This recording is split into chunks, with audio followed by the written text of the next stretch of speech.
الحمد للہ وکفا وسلام علی عباده الذین اصطفى اما بعد فاعوذ باللہ من الشیطان الرجیم بسم اللہ الرحمن الرحیم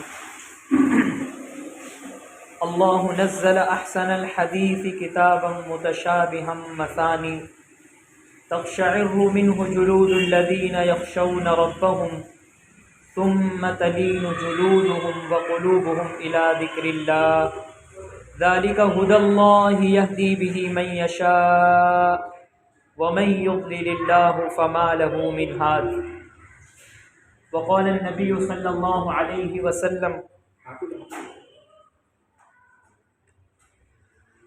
إن هذا القرآن نزل بحزن فإذا قرأتموه فابكوا فإن لم تبكوا فتباكوا او کما قال النبی صلی اللہ علیہ وسلم۔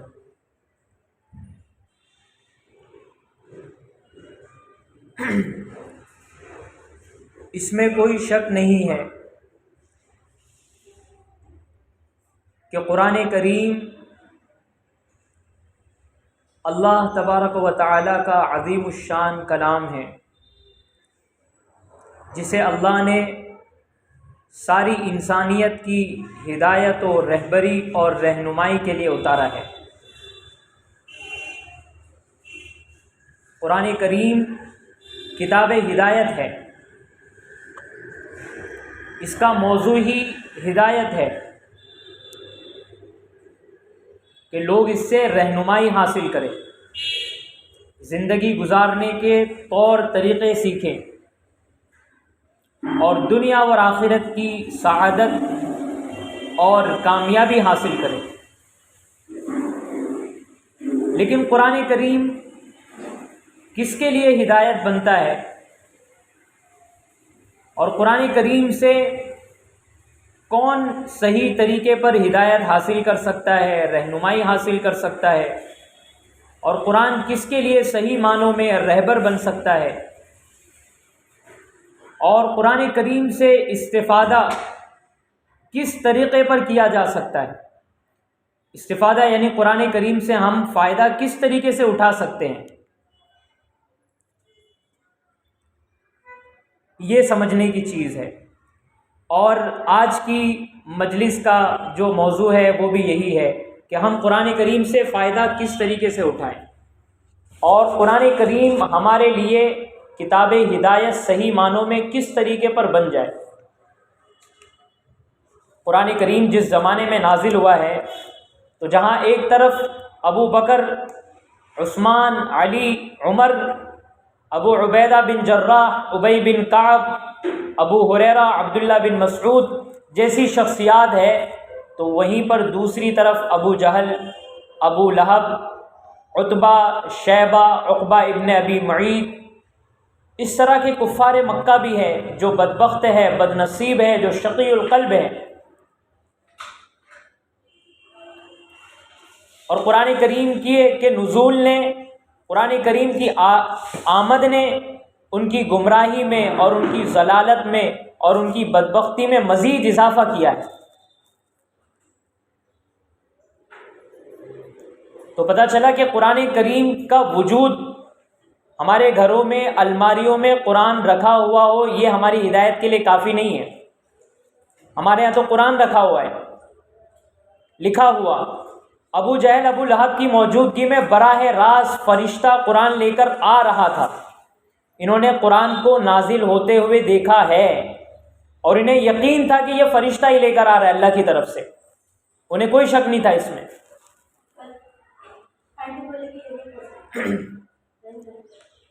تو قرآن کریم ہمارے لیے ہدایت کس طرح بنے یہ ہمیں سمجھنے کی ضرورت ہے۔ گزشتہ مجلس میں نے قرآن کریم سے استفادہ کیسے حاصل کرے، قرآن کریم ہمارے لیے ہدایت کا ذریعہ کیسے بنے، اس کا میں نے ایک سبب میں نے بیان کیا تھا۔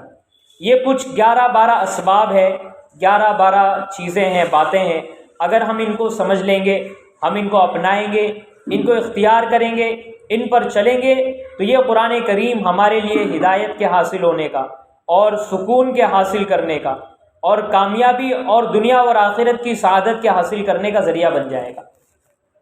اس میں سب سے پہلی بات جو میں نے گزشتہ مجلس میں بیان کی تھی وہ یہ تھی کہ قرآن سے ہدایت حاصل کرنے کے لیے اور قرآن سے استفادہ کرنے کے لیے، فائدہ اٹھانے کے لیے ہمارے دل میں سب سے پہلے قرآن کی عظمت اور قرآن کی محبت کا ہونا ضروری ہے۔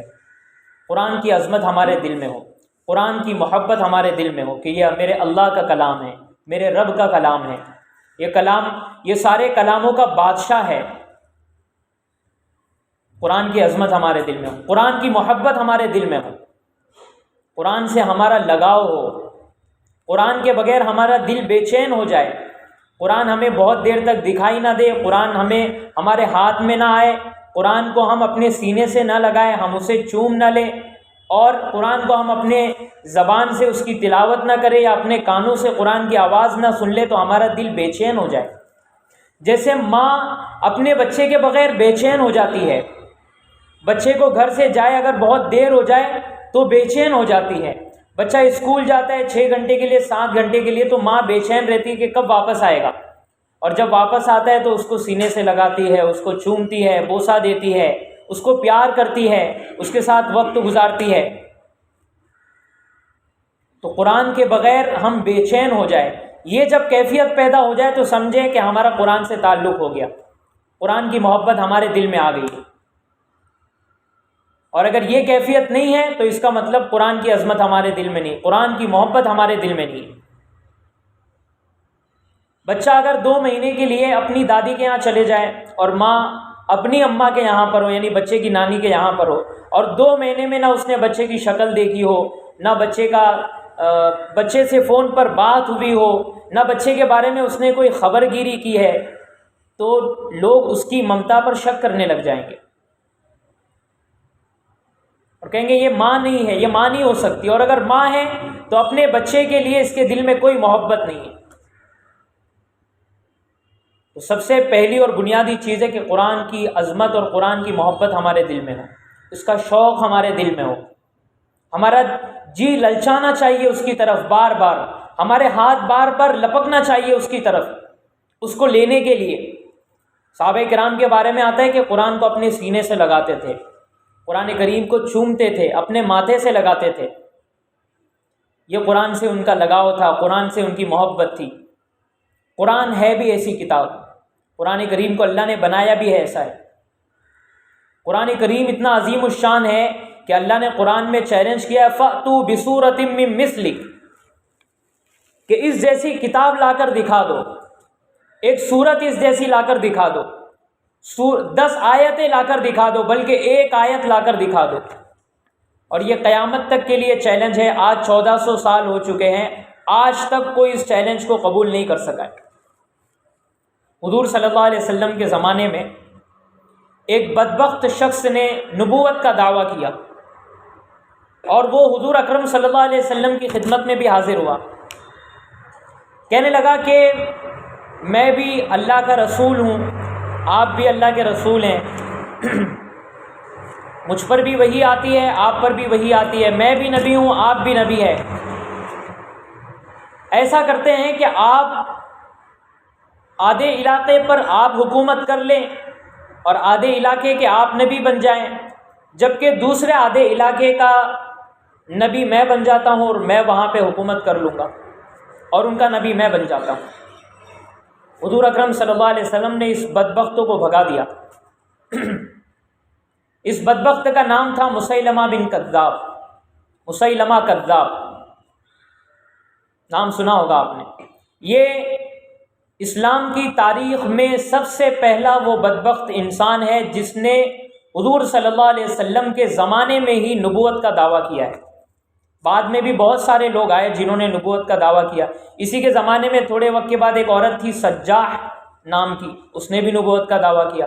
پھر اس کے بعد کئی لوگ آئے ہیں جن کی تاریخ ہے، اور آج اگر یہ ہم 1444 2023 میں اگر پورے ورلڈ میں، پوری دنیا میں اگر نظر ڈالیں گے تو کئی ملکوں میں، بلکہ ایک ملک میں کئی علاقوں میں لوگوں نے نبوت کا دعویٰ کیا ہوا ہے۔ بہار میں کوئی ہے شکیل بن حنیف، وہ نبی بنا ہوا ہے۔ یو پی کے علاقے میں کوئی اور نبی بنا ہوا ہے۔ پنجاب میں کوئی اور نبی بنا ہوا ہے۔ کینیڈا میں چلے جائیں تو کوئی اور نبی بنا ہوا ہے. تو ایسے جھوٹے نبی پھیلے ہوئے ہیں، ان کی ایک تاریخ ہے. اور جو قرآن سے دور ہوگا، قرآن سے ہدایت حاصل نہیں کرے گا، وہ اس طرح کے فتنوں میں اور گمراہیوں میں مبتلا ہو جائے گا. اور جو قرآن سے جڑا رہے گا، اللہ تبارک و تعالیٰ اس کی حفاظت کا انتظام فرمائیں گے.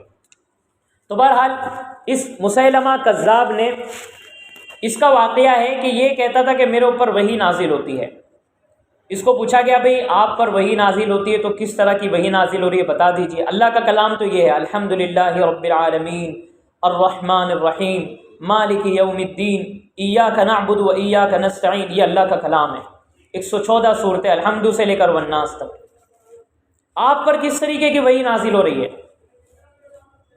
تو یہ مسیلمہ کذاب کہنے لگا کہ مجھ پر جو وحی نازل ہو رہی ہے میں اس کے چند نمونے آپ کو دکھاتا ہوں، ایگزامپل آپ کو دکھاتا ہوں. تو اس نے پڑھ کے سنایا، الفیل ملفیل وما ادراک ملفیل لہو خرطوم طویل. یہ 5 آیتیں پڑھی، الفیل ملفیل وما ادراک ملفیل لہو خرطوم طویل، 4 آیتیں. اس کا ترجمہ میں آپ کو سنا رہا ہوں، سنیے. الفیل ہاتھی، ملفیل ہاتھی کیا ہوتا ہے، وما ادراک ملفیل ارے تمہیں کچھ پتہ بھی ہے کہ ہاتھی ہوتا کیا ہے، کچھ پتہ بھی ہے. لہو خرطوم طویل سنو میں تمہیں بتاتا ہوں. ہاتھی ایک ایسا جانور ہے جس کی لمبی سونڈ ہوتی ہے. یہ ان پر اللہ کا کلام نازل ہو رہا ہے، وحی نازل ہو رہی ہے. ایک دنیا کا معمولی انسان بھی سمجھ سکتا ہے کہ یہ کیسا بکواس باتیں ہیں جو قرآن کے اور اللہ کے کلام کے نام پر سنائی جا رہی ہے. اللہ کا کلام کیا ہے؟ اس نے سورۃ الفیل کے مقابلے میں یہ بنایا تھا. اور سورۃ الفیل کیا ہے؟ الم تر کیف فعل ربک باصحاب الفیل. ارے تم نے دیکھا نہیں کہ ان ہاتھی والوں کا کیا انجام ہوا، تمہارے رب نے ان کا کیا انجام کیا. الم یجعل کیدہم فی تضلیل. کیا دیکھا نہیں کہ اللہ نے ان کی تدبیر کو ناکام بنا دیا. وارسل علیہم طیرا ابابیل. اور ان پر چھوٹے چھوٹے پرندوں کو بھیجا جن کا نام ابابیل تھا. ترمیہم بحجارۃ من سجیل. یہ چھوٹے چھوٹے معمولی پرندے ان پر کنکریاں برسا رہے تھے. ترمیہم بحجارۃ من سجیل فجعلہم کعصف مأکول. اور پھر ان کو بھوسے کی طرح بنا دیا، تباہ و برباد کر دیا، تہس نہس کر دیا، ان کا نام و نشان مٹا دیا. یہ اس میں اللہ کی قدرت، اللہ کی طاقت، انسانوں کی بے بسی، نافرمانوں کا انجام، ایک ہیبت طاری ہو جاتی ہے کلام کو سن کر. تو خیر میں یہ بتا رہا تھا کہ یہ اللہ کا جو کلام ہے عظیم الشان ہے. آج تک چیلنج کو کوئی قبول نہیں کر سکا ہے، اور اللہ کے کلام کے مقابلے میں کوئی ایک آیت بھی نہیں بنا سکا ہے. ایک آیت. یہ اللہ کا کلام ہے. تو اس کی عظمت ہمارے دلوں میں ہونی چاہیے. دوسری چیز فرمایا کہ قرآن کریم کی کثرت سے تلاوت کی جائے. اللہ نے قرآن کریم میں حکم دیا ہے اتل ما اوحی الیک من الکتاب. اللہ کی کتاب کی تلاوت کرو. یتلو علیہم آیاتی. نبی دنیا میں تشریف لائے، ان کا جو آنے کا مقصد تھا، ان کی جو بعثت کا مقصد تھا، اس میں سے ایک مقصد یہ تھا کہ ان آیتوں کی تلاوت کی جائے اور لوگوں کو پڑھ کے سنایا جائے. یتلو علیہم آیاتہ. اور اللہ نے اپنے نیک بندوں کا جو ذکر کیا ہے اس میں فرمایا یتلون آیات اللہ آناء اللیل و آناء النہار، کہ رات دن یہ اللہ کی کتاب کی آیتوں کی تلاوت کرتے ہیں. یہ قرآن میں اللہ نے ارشاد فرمایا. تو قرآن کریم کی تلاوت یہ مستقل ایک عبادت ہے، مستقل ایک حکم ہے، مستقل ایک ثواب اور اجر کی چیز ہے، اور اسلام کے اندر، شریعت کے اندر یہ مطلوب ہے. تو اگر ہم چاہتے ہیں کہ قرآن کریم سے ہدایت حاصل کریں، قرآن کے فوائد اور برکات کو حاصل کریں، تو ہمیں قرآن کریم کی کثرت سے تلاوت کرنی ہوگی. میں نے گزشتہ درس میں بھی، میں نے گزشتہ مجلس میں بھی میں نے بتایا تھا کہ کتاب ہے صالحات عرفتہن، نیک عورتوں کے حالات اس میں بیان کیے گئے. 200 صفحے کی عربی میں کتاب ہے. الحمدللہ میں اپنے گھر میں اس کو پڑھ کے سنا رہا ہوں. مجھے بھی فائدہ ہو رہا ہے اور میرے گھر والوں کو بھی فائدہ ہو رہا ہے. تو میں نے ایک بزرگ خاتون کے بارے میں پڑھا. وہ اتنی اللہ والی تھی، اللہ سے ڈرنے والی، تقوی والی. اس کی زندگی قابل رشک زندگی. تو اس میں نے پڑھا کہ 90 سال کی عمر ہو چکی تھی، اللہ نے صحت میں، طاقت میں، قوت میں برکت دی تھی، 90 سال، 90s، 100 میں 10 کم۔ فجر کی نماز کے بعد قرآن کریم کھول کر وہ پڑھنا شروع کرتی تھی، مغرب کے وقت وہ تلاوت بند کرتی تھی، ظہر عصر کی نماز کے لیے اٹھتی تھی، کھانے کے لیے اٹھتی تھی، قیلولے کے لیے اٹھتی تھی، اور کوئی ضرورت مند آ گیا بیٹھنے کے لیے تو اٹھ کر اس کی ضرورت پوری کر دی، بس مسلسل قرآن پڑھ رہی ہے، 90 سال کی عمر ہے، جبکہ یہ ضعف، کمزوری، نقاہت اور بڑھاپا، پیرانہ سالی۔ تو سوچے کہ شباب اور جوانی اور قوت کے زمانے میں کس قدر وہ تلاوت کرتی ہوگی، 15 پارے کی تلاوت روزانہ۔ ہم رمضان میں بھی 15 پارے کی تلاوت نہیں کرتے، ہم میں سے بہت سے لوگ ہوں گے جو رمضان میں بھی ایک دن میں 15 پارے کی تلاوت نہیں کرتے، زیادہ سے زیادہ 2 پارے، 3 پارے، 4 پارے، بس۔ وہ عام دنوں میں 15 پارے کی تلاوت روزانہ کر لیا کرتی تھی، رمضان میں اس کی عبادتوں کا کیا حال ہوتا ہوگا۔ اللہ نے زندگی میں برکت دی، عمر میں برکت دی، ہر چیز میں برکت دی۔ تو قرآن کریم کی تلاوت کثرت سے کرنا، اور جو قرآن کریم پڑھنا نہیں جانتے وہ پہلی فرصت میں قرآن کریم سیکھنا شروع کر دے، قرآن کریم سیکھے، قرآن کریم کو سیکھنا فرض ہے۔ تو یہ دوسری چیز۔ اور قرآن کریم کی تلاوت رسمی طور پر نہیں کرنا جیسے اب تک ہم کرتے آئے ہیں، بلکہ آداب کے ساتھ، قرآن کریم کے احترام کے ساتھ اس کی تلاوت کرنا، کہ پاک اور صاف ہو کر قرآن کریم کو لے، یکسوئی کے ساتھ بیٹھے، ہر طرف سے توجہ ہٹا دے، کسی اونچی جگہ پر قرآن کریم کو رکھے، رحل پر رکھے یا تکیے پر رکھے، زمین میں نہ رکھے، اپنی رانوں کے اوپر نہ رکھے۔ تو قرآن کریم کے آداب ہیں، تو قرآن کریم کا آداب کا خیال رکھے، قرآن کریم کی طرف پیر نہ کرے، پیٹھ نہ کرے، اور بالکل ادب کے ساتھ اس کو ہاتھ میں لے، عاجزی کے ساتھ بیٹھے، ادھر ادھر بالکل نہ دیکھے، پوری نظر قرآن کریم کی طرف رکھے،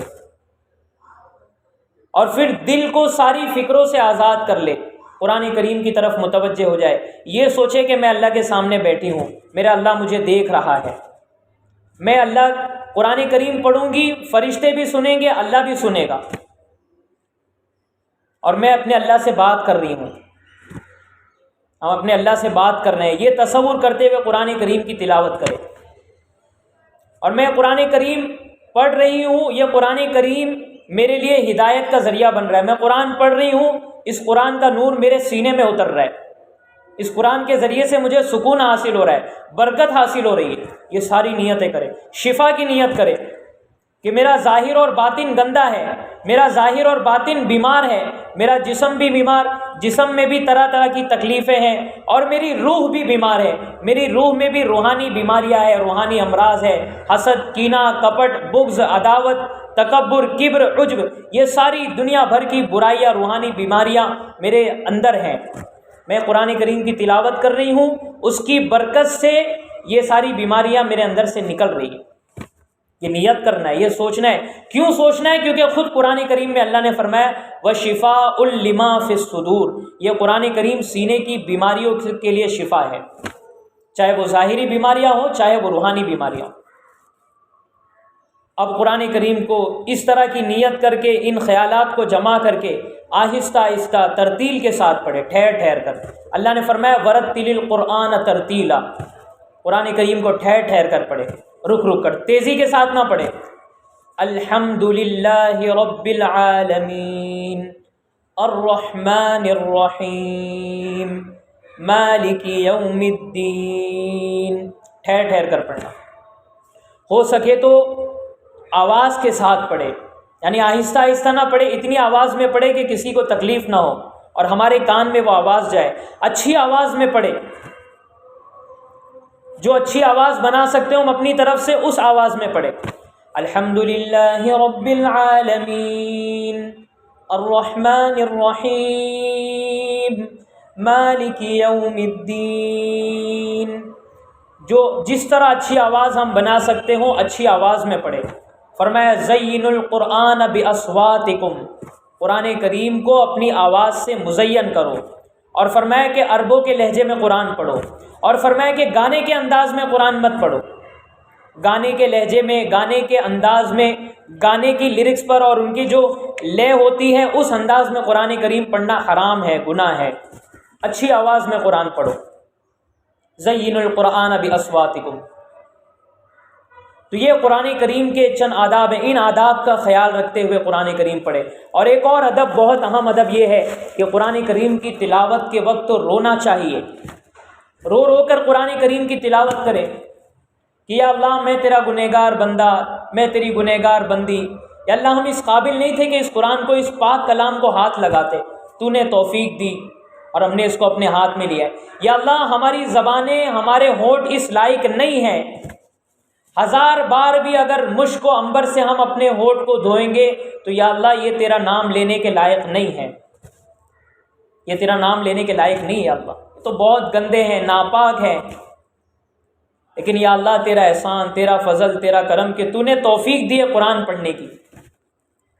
یہ ساری چیزیں سوچ کر اور اللہ کے احسانات کو سوچ کر اور اپنی کوتاہی اور اپنی کمی اور اپنی کمزوری، اپنی عاجزی، اپنی بے بسی، اپنی نالائقی اور اپنی ناشکری، نافرمانی اور اپنے گناہ، ان ساری چیزوں کو سوچ کر آنکھوں میں آنسو آ جانے چاہیے۔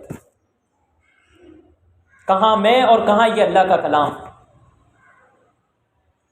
اسی لیے قرآن حدیث میں آتا ہے، ابن ماجہ شریف کی روایت ہے، اذا قرأتموہ فابکوا، جب قرآن کریم کی تلاوت کرو تو رویا کرو۔ اور فرمایا فَإِن لَّمْ تَبْكُوا فَتَبَاكَوْا، اگر رونا نہ ہے تو رونے والی جیسی شکل بنا لو، رونے جیسی شکل بنا لو۔ اگر رونا نہ ہے تو آنکھوں سے آنسو نہ نکلے تو رونے جیسی شکل بنا لو۔ ہچکیاں نکلنی چاہیے قرآن کریم کی تلاوت کے وقت۔ اور قرآن کریم میں اللہ نے اپنے انبیاء کا جہاں ذکر کیا ہے اور نیک لوگوں کا جہاں پر ذکر کیا ہے اور صالحین کا، عباد الرحمن کا، اللہ کے خاص بندوں کا جہاں پر ذکر کیا ہے تو فرمایا کہ یہ میرے نیک بندے جب میرا کلام پڑھتے ہیں تو روتے ہیں۔ وَإِذَا سَمِعُوا مَا أُنزِلَ إِلَى الرَّسُولِ تَرَىٰ أَعْيُنَهُمْ تَفِيضُ مِنَ الدَّمْعِ مِمَّا عَرَفُوا مِنَ الْحَقِّ، ہاں کہ جب میرا قرآن پڑھا جاتا ہے، یہ میرے بندے، یہ حضور صلی اللہ علیہ وسلم کی خدمت میں چند عیسائی حضرات آئے ہوئے تھے، کرسچن، پھر وہ مسلمان بھی ہوئے، ان کے بارے میں اللہ فرما رہے ہیں کہ ان کے سامنے قرآن پڑھا گیا تو ان کی آنکھیں بہنے لگی، آنکھوں سے آنسو جاری ہو گئے، تفیض من الدم۔ صحابہ کرام قرآن پڑھتے تھے، ان کی ہچکیاں نکل جاتی تھی، ہچکیاں نکل جاتی تھی۔ نماز کے اندر قرآن پڑھ رہے ہیں، قال انما اشکو بثی وحزنی الی اللہ واعلم من اللہ ما لا تعلمون۔ حضرت عمر رضی اللہ عنہ فجر کی نماز میں سورہ یوسف پڑھ رہے ہیں، سورہ یوسف تقریباً آدھے پارے کی ہے، فجر کی نماز میں تلاوت ہو رہی ہے، خود بھی رو رہے ہیں، ہچکیاں مار رہے ہیں، پیچھے سارے مصلی مقتدی ہچکیاں مار رہے ہیں۔ صحابہ فرماتے ہیں ہم پچھلی صف میں آپ کی ہچکیوں کی آواز سنا کرتے تھے۔ تو قرآن کریم کی تلاوت کا ایک ادب یہ بھی ہے کہ قرآن کریم کی تلاوت کے وقت رویا جائے، رونا چاہیے، اور رونا نہیں آ رہا ہے تو رونے جیسی شکل بنا لی جائے۔ رونا نہیں آنے پر رونا چاہیے کہ یا اللہ میرا دل اتنا سخت ہو گیا کہ مجھے رونا ہی نہیں آ رہا ہے، اس پر ہی رونا شروع کر دے اگر کچھ سمجھ میں نہ آئے تو یہ قرآن کریم کی تلاوت کے آداب ہیں، ان کا خیال رکھتے ہوئے قرآن کریم کو پڑھے۔ اور تیسرے نمبر پر قرآن کریم سے استفادہ حاصل کرنے کے لیے تیسری چیز یہ ہے کہ اپنے ظاہر اور باطن کو پاک اور صاف رکھے۔ قرآن میں اللہ فرماتے ہیں لا یمسہ الا المطہرون، کہ قرآن کریم کو پاک لوگ ہی ہاتھ لگائے، یعنی اگر کوئی ناپاک ہے، بے وضو ہے، بے غسل ہے تو وہ قرآن کریم کو ہاتھ نہیں لگا سکتا۔ قرآن کریم کو ہاتھ لگانے کے لیے باوضو ہونا ضروری ہے، اور پڑھنے کے لیے غسل کا ہونا ضروری ہے۔ اگر کسی کا وضو نہیں ہے تو قرآن کریم کو ہاتھ لگائے بغیر وہ پڑھ سکتا ہے، لیکن اگر کسی کا غسل نہیں ہے، جنابت ہو گئی ہے، بڑی ناپاکی ہو گئی ہے، تو قرآن کریم اپنی زبان سے پڑھ بھی نہیں سکتا ہے۔ ہاں دعا کی نیت سے سورہ فاتحہ، سورہ فلق، ناس، آیت الکرسی وغیرہ پڑھی جا سکتی ہے، لیکن تلاوت نہیں کی جا سکتی قرآن کریم کی۔ تو اپنے ظاہر کو بھی پاک کرے، کپڑے پاک صاف ہو، مرد حضرات عطر لگائیں، خواتین ہیں گھر میں اگر تلاوت کر رہی ہے تو عطر لگا سکتی ہے، لیکن عطر لگا کے باہر جانا جائز نہیں ہے خواتین کے لیے۔ گھر میں اگر ہیں تو وہ عطر لگا سکتی ہے، تو خوشبو لگا کر کے بیٹھے، اور پاک ظاہر بھی پاک صاف ہو اور باطن بھی پاک صاف ہو، دل میں کوئی گندگی نہ ہو، بری نیت نہ ہو، حسد نہ ہو، کینہ نہ ہو، جتنا ہو سکے اپنے دل کو پاک صاف کر کے بیٹھے، اپنے دل کو پاک صاف بنائیں، گناہوں سے پاک صاف کرے۔ پاک صاف برتن کے اندر ہی پاک چیزیں رکھی جاتی ہے۔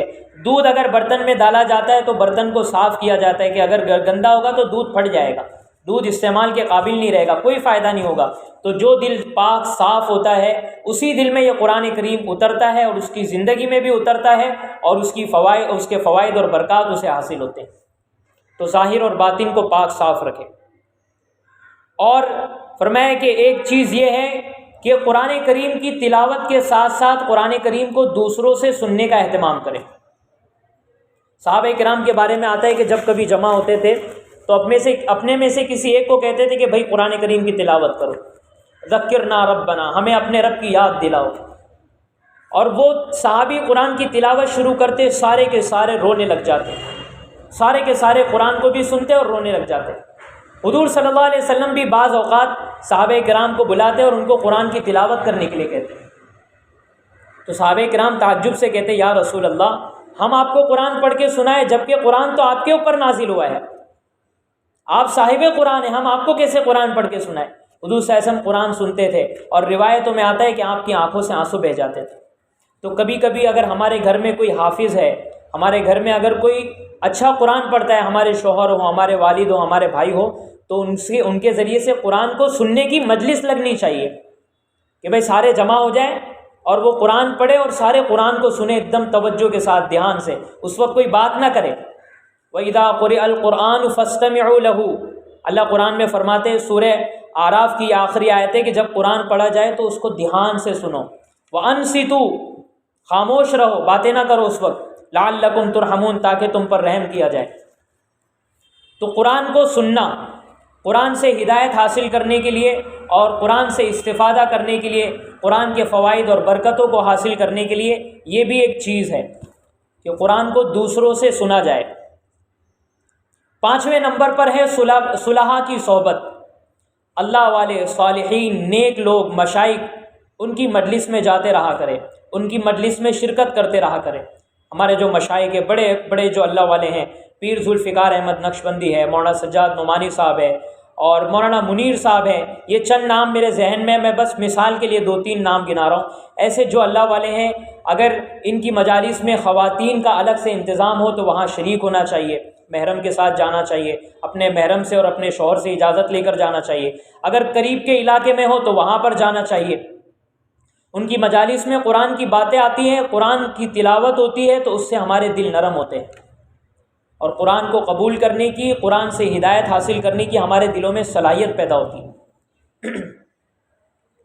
تو اللہ والوں کی مجلس میں شرکت کیا کرے۔ اور اسی طرح دعا کا خاص اہتمام کیا کرے۔ خاص اہتمام کا مطلب یہ کہ دعائیں تو ہم مانگتے ہیں لیکن قرآن سے ہدایت سے متعلق دعا مانگے۔ جیسے چند دعائیں کتابوں کے اندر آتی ہے، اللہم ارحمنی بالقرآن، اے اللہ قرآن کے ذریعے سے مجھ پر رحم فرما، واجعلہ لی اماما ونورا وہدی ورحمہ، اے اللہ قرآن کو میرے لیے رہنما بنا، امام بنا، رہبر بنا، ونورا نور بنا، وہدن اور ہدایت کا ذریعہ بنا، ورحمتن اور رحمت کا ذریعہ بنا۔ اللہم ذکرنی منہ ما نسیت، اے اللہ قرآن کا جو حصہ میں بھول گیا ہوں اس کو یاد دلا دے، اسے یاد کرا دے۔ کیا مطلب کہ ہم نے حفظ کیا تھا اور بھول گئے تو یا اللہ اس کا یاد کرنا آسان فرما دے۔ اور دوسرا مطلب یہ کہ قرآن کے احکامات کو ہم نے سیکھا ہے کہ نماز پڑھنا اور پردہ کرنا اور بہت سارے قرآن کے جو احکامات ہیں، لیکن ہم اس پر عمل کرنا بھول گئے ہیں، تو اللہ سے ہم مانگے کہ اللہ ہم جانتے تو ہیں، ہمیں پتہ بھی ہے، لیکن ہم عمل کرنا بھول گئے، تو یا اللہ ہمیں عمل کی توفیق عطا فرما۔ وعلمنی منہ ما جہل، یا اللہ قرآن کے جن باتوں سے ہم جاہل ہیں وہ ہمیں سکھا دے۔ وارزقنی تلاوتہ آناء اللیل و اطراف النہار، یا اللہ رات دن قرآن کی تلاوت کرنے کی توفیق نصیب فرما۔ یہ اللہ تعالیٰ سے مانگے، جب اللہ تعالیٰ سے ہم مانگیں گے تو پھر اللہ تبارک و تعالیٰ ہمیں عطا فرمائیں گے۔ اسی طرح 7ویں نمبر پر ہے قرآن کریم کی عملی تطبیق۔ قرآن کریم کی عملی تطبیق کا مطلب یہ ہے کہ جب ہم قرآن کریم کی تلاوت کریں اور اس میں جو باتیں ہم پڑھ رہے ہیں ہمیں پتہ چل رہی ہے تو ان باتوں کو اپنے اوپر فٹ کرے، اپنی زندگی میں لاگو کرے۔ ہم قرآن کریم کے اندر پڑھ رہے ہیں وَعَاشِرُوهُنَّ بِالْمَعْرُوفِ، مرد پڑھ رہا ہے کہ عورتوں کے ساتھ بھلے طریقے پر زندگی گزارو، حسن معاشرت اختیار کرو، ان کے ساتھ حسن سلوک کرو، ان کے ساتھ اچھے اخلاق سے پیش آؤ، ان پر ظلم نہ کرو، گالی گلوچ نہ کرو، مار پیٹ نہ کرو۔ یہ قرآن کی آیت میں وَعَاشِرُوهُنَّ بِالْمَعْرُوفِ، قرآن مردوں کو نصیحت کر رہا ہے، تو مرد اس کو عملی طور پر اپنے اوپر نافذ کرے کہ عورتوں کے ساتھ زیادتی نہیں کرنا ہے۔ خواتین پڑھ رہی ہیں کہ فَإِنْ أَطَعْنَكُمْ فَلَا تَبْغُوا عَلَيْهِنَّ سَبِيلًا، کہ شوہروں کی اطاعت کرنی چاہیے، تو ان آیتوں کو اپنے اوپر فٹ کرے۔ قرآن میں اللہ کہہ رہا ہے قُل لِّلْمُؤْمِنِينَ يَغُضُّوا مِنْ أَبْصَارِهِمْ، کہ اے ایمان والے میرے بندو اپنی نگاہوں کو جھکا کر رکھو، اپنی نگاہوں کو نیچے رکھو۔ تو مرد جو اس آیت کو پڑھ رہا ہے، جب بھی وہ باہر نکلے ان کے سامنے جب کوئی نامحرم اجنبی عورت آ جائے تو اپنی نگاہوں کو فوراً جھکا لے، فوراً جھکا لے۔ آگے فرمایا وَقُل لِّلْمُؤْمِنَاتِ يَغْضُضْنَ مِنْ أَبْصَارِهِنَّ، کہ اے نبی جی آپ مومن عورتوں سے کہہ دیجئے کہ وہ اپنی نگاہوں کو جھکا کے رکھے۔ قرآن کریم کی جب اس آیت کو پڑھے ہم خواتین جب پڑھیں تو ان کو یہ احساس ہونا چاہیے کہ میرے نبی کے ذریعے سے میرے اللہ کا کلام مجھ تک پہنچایا جا رہا ہے، میرا اللہ مجھ تک ایک پیغام پہنچا رہا ہے، حکم پہنچا رہا ہے۔ کیا؟ میرا اللہ کہہ رہا ہے کہ میری بندی اپنی نگاہوں کو جھکا کر رکھا کر۔ حیا کا تقاضا بھی یہی ہے اور میرا حکم بھی یہی ہے۔ تو عملی طور پر ہم نافذ کریں، ہم دیکھیں کہ کیا ہم راستے میں اپنی نگاہوں کو جھکاتے ہیں یا نہیں۔ اجنبی مردوں پر ہم اپنی نگاہیں ڈالتی تو نہیں ہیں، مرد ہیں تو اجنبی عورتوں پر اپنی نگاہیں ڈالتے تو نہیں ہیں۔ یہ ایک دو میں نے مثال دی ہے، اسی طرح قرآن کریم کے جتنے بھی احکامات ہیں ان کو عملی طور پر اپنے اوپر نافذ کریں۔ ان الصلاۃ کانت علی المؤمنین کتابا موقوتا، نماز ایمان والے مردوں اور عورتوں پر وقت مقررہ کے ساتھ فرض کی گئی ہے، مقررہ وقت پر پڑھنا چاہیے۔ کیا ہم اول وقت میں اور جب نماز کا وقت ہو جاتا ہے ہم نماز پڑھ لیتے ہیں، یا نماز کو قضا کر دیتے ہیں، نماز کو چھوڑ دیتے ہیں، یا نماز کو بہت زیادہ مؤخر کر دیتے ہیں؟ اس طرح قرآنی احکامات کو ہم عملی تطبیق دیں۔ 7ویں نمبر پر درس قرآن کی مجلس میں شرکت کریں۔ میں نے پہلے کہا کہ اللہ والوں کی مجلس میں جائے، وہ ایک عمومی چیز ہے، ایک مستقل چیز ہے کہ ہم درس قرآن کی مجلس میں شریک ہوں۔ ہفتہ واری یا ماہانہ یا روزانہ کی بنیاد پر اگر کہیں پر درس قرآن ہوتا ہے جہاں پہ خواتین کا انتظام کیا گیا ہو اور معتبر علماء کرام وہاں پر آتے ہو تو ان کی مجالس میں شرکت کرے، جہاں پر قرآن کریم سمجھا جاتا ہو، سمجھایا جاتا ہو، قرآن کریم کی تفسیر ہوتی ہو، تو قرآن کریم کے درس میں مجالس میں ہم شرکت کریں۔ اور 9ویں نمبر پر ہے قرآن کریم کا ترجمہ اور تفسیر سبقاً پڑھیں۔ میری بات کو سمجھیں، قرآن کریم کا ترجمہ اور تفسیر سبقاً پڑھیں۔ کیا مطلب؟ کہ آپ کسی عالم کے رہنمائی میں یا کوئی عالمہ آپا ہیں جنہوں نے علم حاصل کیا ہے معتبر اساتذہ سے، تو اور کسی معتبر ادارے میں رہ کر کے تو ان کی رہنمائی میں قرآن کریم کا ترجمہ بھی پڑھے اور ہو سکے تو قرآن کریم کی تفسیر بھی پڑھے۔ کیا مطلب؟ ان کی رہنمائی میں پڑھنے کا مطلب یہ ہے کہ جہاں کوئی چیز سمجھ، اس کی دو شکلیں ہو سکتی ہے، ایک تو عمومی ہے جو ہر خاتون کر سکتی ہے کہ آپ قرآن کا کوئی معتبر ترجمہ لے لیں، مولانا اشرف علی تھانوی رحمۃ اللہ علیہ کا، مفتی تقی عثمانی صاحب کا، یا مولانا خالد سیف اللہ رحمانی وغیرہ کا، یا معتبر ترجمے آتے ہیں ان کو لے لیں، اور کوئی تفسیر لے لیں اور روزانہ تھوڑا تھوڑا پڑھتے رہیں، جہاں کوئی بات سمجھ میں نہ آئے تو ان کی طرف رجوع کریں، ان سے پوچھ لیں۔ یہ تو آسان شکل ہے۔ اور دوسری شکل جو ساری خواتین تو نہیں کر سکتی ہے، لیکن اگر یہ ہو جائے تو بہت اچھا ہے کہ باقاعدہ سبق کی شکل میں پڑھا جائے۔ جیسے ہم نورانی قاعدہ پڑھتے ہیں، قرآن کریم کو پڑھتے ہیں، سیکھتے ہیں، تجوید سیکھتے ہیں، مخارج سیکھتے ہیں، تو اسی طرح قرآن کریم کا ترجمہ اور تفسیر بھی سبقاً پڑھی جائے۔ کیسے؟ مثال کے طور پہ سورہ فاتحہ، میں سورہ فاتحہ مثال دے رہا ہوں، آپ پورے قرآن کو سمجھ لیں اسی طرح کہ الحمد، اس کے معنی ہے تعریف، تمام تعریفیں، للہ، اللہ کے لیے، رب، پروردگار، عالمین، سارا جہان، تو الحمد، تمام تعریفیں للہ، اللہ کے لیے ہے، رب، جو رب ہے، پروردگار ہے، العالمین، سارے جہان کا، الرحمن، جو نہایت مہربان ہے، الرحیم، جو سب پر رحم کرنے والا ہے، مالک ہے یومی روزے دین جزا کا، مالک یوم الدین مالک ہے روزے جزا کا۔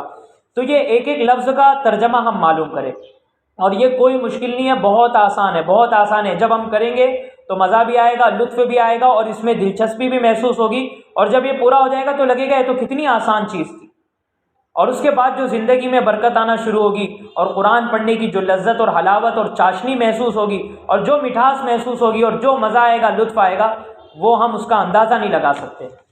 تو یہ ہونا چاہیے کہ ہم قرآن کریم کو سبقاً پڑھیں، قرآن کریم کا ترجمہ اور تفسیر آزادانہ طریقے پر نہیں پڑھیں، اور کسی بھی آدمی کے پاس یا کسی بھی خاتون کے پاس نہ پڑھیں، اس سے گمراہی کا اندیشہ ہوتا ہے، کیونکہ مارکیٹ میں ہر طرح کے لوگ ہیں، مارکیٹ میں چالو مال بھی ہے، اصلی مال بھی ہے، پیور بھی ہے اور ڈپلیکیٹ بھی ہے۔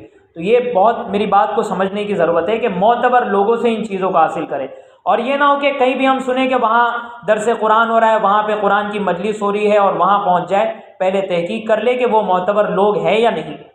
گمراہ لوگ بھی ہیں جو نبوت کا انکار کرنے والے ہیں، جو احادیث کا انکار کرنے والے، فتنہ پھیلانے والے ہیں، وہ سادہ لوح مسلمانوں کو اور سادہ لوح خواتین کو جو ہے اپنے طرف قریب کرنے کے لیے اس طرح قرآن کا نام لے کر قرآن دکھا کر اپنی طرف بلاتے ہیں۔ تو ہماری ذمہ داری ہے کہ ہم تحقیق کر لیں کہ وہ معتبر بھی ہے نہیں۔ اسی طرح قرآن کریم تو ٹھیک ہے، میری بات تو مکمل ہو چکی ہے۔ یہ قرآن کریم سے ہدایت حاصل کرنے کے لیے جو چند بنیادی باتیں میرے ذہن میں تھیں، چند پوائنٹس میرے ذہن میں تھے، وہ میں نے آپ کے سامنے بیان کر دیے۔ آخر میں ایک اہم بات کی طرف آپ کا اشارہ کروں کہ میں نے جو کہا ہے کہ قرآن کریم کا ترجمہ اور تفسیر پڑھنا چاہیے، تو میں اس کی تھوڑی وضاحت کر دوں۔ بات تو ختم ہو چکی ہے لیکن میں وضاحت کر دوں کہ پڑھنا چاہیے، اور ہو سکتا ہے کہ میں نے ابھی ترغیب دی ہے تو کئی خواتین جو ہے شروع بھی کرے گی، تلاش کرنا بھی شروع کرے گی۔ تو چونکہ یہ بہت نازک معاملہ ہے، اس میں گمراہی کا بھی اندیشہ ہوتا ہے۔ میں نے جو ابھی آخر میں بات کی ہے کہ کسی معتبر عالم کے پاس یا عالمہ کے پاس رہنمائی حاصل کر کے ان کی رہنمائی میں، ان کی نگرانی میں پڑھے، ورنہ گمراہی کا اندیشہ ہے۔ اہل قرآن ایک فرقہ ہے، یہاں ماڑا میں بھی اس کے کچھ لوگ ہیں، ہماری بلڈنگ میں بھی ہے اہل قرآن، یہ راج بلڈنگ میں۔ تو اہل قرآن اپنے آپ کو یہ کہتے ہیں، یہ اصل میں ہوتے ہیں منکر حدیث، حدیث کا انکار کرتے ہیں، حدیث کو نہیں مانتے، بخاری مسلم وغیرہ، یہ کہتے ہیں کہ نہیں اس کا کوئی اعتبار نہیں ہے، جو بات قرآن میں لکھی ہوگی وہی مانیں گے۔ اسی وجہ سے یہ 3 وقت کی نماز پڑھتے ہیں، 5 وقت کی نماز نہیں پڑھتے، کہتے قرآن میں فجر، ظہر، عصر، مغرب، عشاء دکھا دو، ہے ہی نہیں۔ قرآن میں تو ہے قبل طلوع الشمس و قبل غروبها، فجر اور مغرب، اور اسی طرح ایک اور نماز کا ذکر ہے عصر وغیرہ کا۔ تو یہ 3 نماز پڑھتے ہیں، 5 نماز نہیں پڑھتے۔ تو یہ اہل قرآن ہیں، ان کے بھی درس قرآن کے حلقے ہوتے ہیں، اور بعض گھرانوں میں اب یہ بھی بظاہر مسلمان ہیں، لوگ ان کو مسلمان سمجھتے ہیں، بہت سے گھرانوں کے بچے ان کے پاس ٹیوشن پڑھنے کے لیے جاتے ہیں، تو اس میں بھی اندیشہ ہوتا ہے کہ وہاں بھی ٹیوشن کے ساتھ ساتھ، دنیاوی تعلیم کے ساتھ ساتھ کوئی دوسری گمراہی نہ لے کر آ جائے۔ تو یہ ہماری ذمہ داری ہے کہ ہم ان سب چیزوں کا خیال رکھیں، تحقیق کریں۔ تو معتبر استاذ، معتبر ٹیچر، معتبر عالم اور معتبر عالمہ کا ہونا بہت ضروری ہے۔ ایک ہے شیخ محمد کر کے کوئی ہے، یہ ہمارے پڑوس ملک پاکستان میں رہتے ہیں، یہ بھی اہل قرآن میں سے، ان کے قرآن کے اوپر بہت سارے لیکچر ہے۔ اب یہ قرآن کے ذریعے سے ہی مسلمانوں کو گمراہ کر رہے ہیں۔ ایک اس کی میں مثال دوں، جیسے وہ کہتے ہیں سبحان الذی اسریٰ بعبدہ لیلا من المسجد الحرام الی المسجد الاقصی، یہ 15ویں پارے کی بنی اسرائیل کی پہلی آیت ہے۔ اس میں اللہ فرماتے ہیں پاک ہے وہ ذات جو اپنے بندے یعنی محمد صلی اللہ علیہ وسلم کو راتوں رات لے گئی من المسجد الحرام، مسجد حرام سے، الی المسجد الاقصی، مسجد اقصی تک۔ معراج کا جو واقعہ پیش آیا تھا، مشہور واقعہ ہے۔ اب یہ محمد شیخ کہتا ہے کہ یہاں پر مسجد اقصی سے مراد مسجد نبوی ہے، مدینہ منورہ کی مسجد ہے، یہ مسجد اقصی جو فلسطین میں ہے یہ نہیں مراد ہے۔ اور دلیل کیا دیتا ہے؟ دیکھیے اب قرآن کی آیت بھی پڑھ رہا ہے، لیکچر دے رہا ہے، ٹھیک ہے، اور ڈکشنری اور لغات کے ذریعے سے لوگوں کو سمجھا رہا ہے۔ کہتا ہے کہ اقصی کے معنی عربی میں آتے ہیں دور والی مسجد۔ عربی میں ادنا کا مطلب ہوتا ہے قریب، اور اقصی کا مطلب ہوتا ہے دور۔ جنہوں نے مخارج وغیرہ پڑھے ہیں تو حلق کے جو مخارج ہے اس کے اندر آتا ہے اقصائے حلق یعنی حلق کا دور والا حصہ، اور ادنائے حلق یعنی حلق کا قریب والا حصہ، یہ حروف حلقی کے مخارج میں آتا ہے۔ تو بہرحال اقصی کے معنی ہوتا ہے دور والی مسجد۔ تو یہ مسجد حرام سے مسجد نبوی یہ دور والی مسجد ہے، 16 دن کا سفر ہے، اگر اونٹ پر پیدل سفر کیا جائے تو 16 دن لگ جاتے ہیں، اور ابھی آج کل بس وغیرہ میں سفر کیا جاتا ہے تو 4 5 6 گھنٹے شاید لگ جاتے ہیں، ہاں دیکھو 6 گھنٹے لگ جاتے ہیں۔ تو دور والی مسجد سے یہ مراد ہے، مسجد نبوی مراد ہے۔ اب اس سے کیا گمراہی پھیلے گی؟ مسجد اقصیٰ جو اسلام کی تیسری بڑی مسجد ہے، سب سے پہلی مسجد ہے مکہ مکرمہ کی مسجد الحرام، دوسرے نمبر پر ہے مسجد نبوی، اور تیسرے نمبر پر ہے مسجد اقصیٰ۔ یہ اسلام کی 3 مقدس مسجدیں ہیں۔ مسجد حرام میں مکہ میں 1 لاکھ نماز کا ثواب، مسجد نبوی میں 50,000 کا، اور مسجد اقصیٰ میں تقریباً 10,000 نماز کا ثواب ہے، اور یہ مسلمانوں کی مسجد ہے۔ اور آج مسلمانوں کا ایک انٹرنیشنل ایشو جو ہے، بہت بڑا مسئلہ، یعنی ایک تو ہمارے گھر کا مسئلہ ہوتا ہے، ہمارے مالونی کا مسئلہ، ملاڈ کا مسئلہ، بمبئی کا، مہاراشٹر کا اور ہندوستان کا، تو یہ ہمارا انٹرنیشنل جو مسئلہ ہے وہ مسجد اقصیٰ ہے، تمام مسلمانوں کا مسئلہ ہے وہ، ٹھیک ہے، قضیۃ المسلمین ہے وہ۔ تو اب وہ اسی کو ختم کرنا چاہتا ہے، تو اس نے اس طرح کا شوشہ چھوڑ دیا۔ اب ظاہر سی بات ہے کہ مسلمان جب اس طرح کی مجالس میں شرکت کریں گے، اس طرح کی باتیں سنیں گے تو گمراہ ہو جائیں گے، تو اس وجہ سے معتبر اساتذہ کا ہونا ضروری ہے۔ میں 1 2 لطیفے یا واقعات بھی آپ کو سنا دوں تاکہ میری بات اور اچھے طریقے سے سمجھ میں آ جائے۔ یعنی اگر ہم خود سے آزادانہ طریقے پر خالی ہم قرآن کا ترجمہ تفسیر پڑھ لیں گے، کسی کی رہنمائی حاصل نہیں کریں گے، یا کسی کی بھی مجلس میں شریک ہو جائیں گے، کہیں پر بھی جا کے قرآن کا ترجمہ تفسیر پڑھنے لگ جائیں گے، تو کیا گمراہی آتی میں آپ کو وہ بتا رہا ہوں۔ ایک آدمی جو ہے مسجد میں نماز پڑھتا تھا اور نماز میں ہلتا رہتا تھا۔ اب یہ کیسے ہلتا تھا میں ان مردوں کو بتا دیتا ہوں تاکہ ان کو سمجھ میں آ جائے۔ یعنی ایسا زور زور سے ہل رہا ہے پورا، ایسا ہلتا تھا کہ آزو بازو والے گر جائے، یعنی ہاں تو نماز میں گر جائے، تو بہرحال ہل کے نماز پڑھتا تھا۔ تو اب کسی عالم نے اس کو پوچھا کہ بھائی آپ یہ کیا کر رہے ہو، نماز میں ہلنا نہیں چاہیے، اللہ قرآن میں فرماتے ہیں وقوموا للہ قانتین، سورہ بقرہ کی آیت نمبر 236 یا 237 میں، کہ نماز میں حرکت مت کرو، سکون کے ساتھ کھڑے رہو، آپ ہل رہے ہو۔ تو کہتا ہے کہ نہیں، کتاب میں لکھا ہے کہ جب نماز پڑھو تو ہل کے نماز پڑھو، اور امام کو اللہ نے فرمایا کہ جب وہ نماز پڑھائے تو ہل کے نماز پڑھائے، تو کہا کہ کتاب لا کے دکھاؤ۔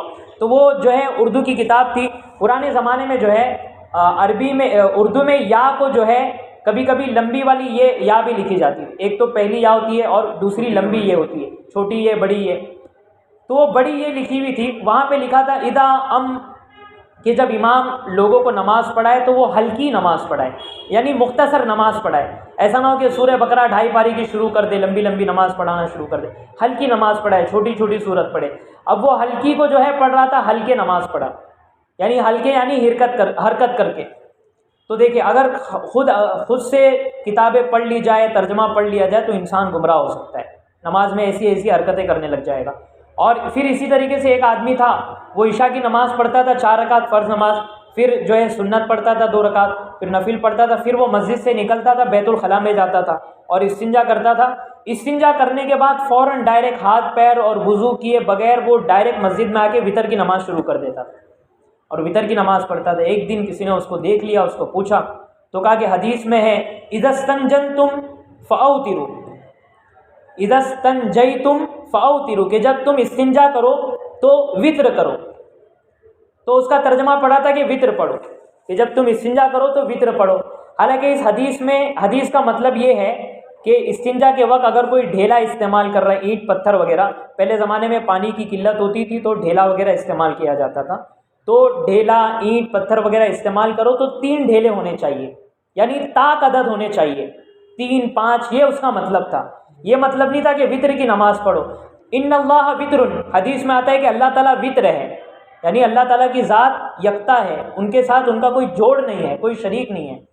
تو وتر عربی کا لفظ ہے، الگ الگ جگہ پہ بولا جاتا ہے، طاق کے لیے بولا جاتا ہے 1 3 5 7، اب یہ سب بھی وتر ہے، اور وتر کی نماز یہ بھی الگ چیز ہے۔ تو اگر آزادانہ طریقے پر کوئی چیز پڑھی جاتی ہے، سیکھی جاتی ہے، تو اس طریقے سے انسان گمراہ ہوتا چلا جاتا ہے اور وہ سمجھتا ہے کہ میں ہدایت پا رہا ہوں۔ تو ایسا نہیں ہونا چاہیے کہ ہم سمجھے کہ ہم ہدایت حاصل کر رہے ہیں اور اصل میں ہم جا رہے ہیں گمراہی کی طرف۔ تو یہ چند پوائنٹس کی باتیں تھی۔ اللہ تبارک و تعالیٰ سے دعا ہے کہ اللہ تبارک و تعالیٰ ہمیں ان باتوں کو سمجھنے کی اور عملی طور پر ان کو نافذ کرنے کی ہمیں توفیق عطا فرمائے، اور قرآن کریم کی برکات کو ہمیں حاصل کرنے کی اللہ تبارک و تعالیٰ توفیق عطا فرمائے، اور قرآن کریم سے ہمیں ہدایت حاصل کرنے کی توفیق عطا فرمائے۔ بات تو ختم ہو چکی ہے، لیکن میں جو باتیں سوچ کر آیا تھا اس میں سے ایک بات مجھے یاد آ رہی ہے، تو میں عرض کر دوں، پھر پتہ نہیں بعد میں بیان کرنے کا موقع ملے نہ ملے، اس موضوع پر بیان ہو یا نہ ہو۔ علامہ ابن تیمیہ رحمۃ اللہ علیہ بہت بڑے عالم گزرے ہیں، شیخ الاسلام علامہ ابن تیمیہ رحمۃ اللہ علیہ، یہ حنبلی مسلک کو فالو کرتے تھے۔ ان کے بارے میں آتا ہے کہ کان شیخ الاسلام ابن تیمیہ رحمہ اللہ اذا اشتدت علیہ الامور قرأ آیات السکینہ، فرماتے ہیں کہ جب ان کو تنگی پیش آتی، دل میں بے چینی پیدا ہوتی، جب بھی گھبراہٹ ہوتی، تو قرآن کریم کی جو آیات سکینہ ہیں، جن آیتوں میں سکینہ کا ذکر ہے، جیسے هو الذی انزل السکینۃ علیہم، تو جن آیتوں میں سکینہ کا ذکر کیا گیا ان آیات کو وہ پڑھتے تھے تو اس کے بعد ان کو سکون محسوس ہوتا تھا۔ ان کے شاگرد علامہ ابن قیم جوزیہ رحمۃ اللہ علیہ فرماتے ہیں کہ میں نے بھی اس کو آزمایا ہے کہ جب بھی دل میں بے چینی پیدا ہوتی تھی تو میں ان آیتوں کو پڑھتا تھا تو مجھے ایک عجیب سکون حاصل ہوتا تھا۔ تو یہ قرآن کریم کی تاثیر ہے۔ قرآن کریم کی مختلف آیات ہے، آیات حفاظت، آیات امن، آیات سلام، آیات فتح و رزق، آیات قطب، مختلف قسم کی آیات ہے۔ ان آیاتوں کے اندر اللہ نے تاثیر رکھی ہے۔ جیسے قرآن کریم کی ایک آیت ہے وَاصْبِرْ وَمَا صَبْرُكَ إِلَّا بِاللَّهِ، یہ 14ویں پاری کی آخری آیت ہے۔ وَاصْبِرْ وَمَا صَبْرُكَ إِلَّا بِاللَّهِ وَلَا تَحْزَنْ عَلَيْهِمْ وَلَا تَكُ فِي ضَيْقٍ مِّمَّا يَمْكُرُونَ إِنَّ اللَّهَ مَعَ الَّذِينَ اتَّقَوْا وَالَّذِينَ هُمْ مُحْسِنُونَ۔ اس کے بارے میں علماء فرماتے ہیں کہ جو ڈپریشن کی بیماری کا شکار ہو، جس کو ڈپریشن ہو، ٹینشن ہو بہت زیادہ، تو وہ ان آیتوں کی تلاوت کرنا شروع کر دے، صبح شام کم سے کم 3 مرتبہ جو ہے ان آیتوں کی تلاوت کرے، اللہ تبارک و تعالیٰ اس کے ڈپریشن کو دور فرما دیں گے، اس کے ٹینشن کو دور فرما دیں گے، اور دل میں ایک عجیب سکون اور ایک عجیب اطمینان حاصل ہو جائے گا ان آیتوں کے پڑھنے کے بعد۔ تو یہ قرآن کریم کی جو ہے آیتوں کے اندر اللہ تبارک و تعالیٰ نے تاثیر رکھی ہے۔ یہ جو مختلف آیتیں ہیں ان کو میں نے جمع بھی کیا ہوں، اور ان کے جو فوائد ہیں میں نے وہ بھی لکھ کر اس میں رکھا ہوں، اور PDF میں نے جمع کر کے رکھا ہوں، تو میں زاہد بھائی کو انشاءاللہ PDF دے دوں گا، اور وہ دعائیں وغیرہ بھی جو میں نے بتایا وہ بھی ان کو دے دوں گا۔ تو خواتین میں سے جن کو چاہیے وہ زاہد بھائی کی اہلیہ کے ذریعے سے وہ لے لیں۔ سبحانک اللہم و بحمدک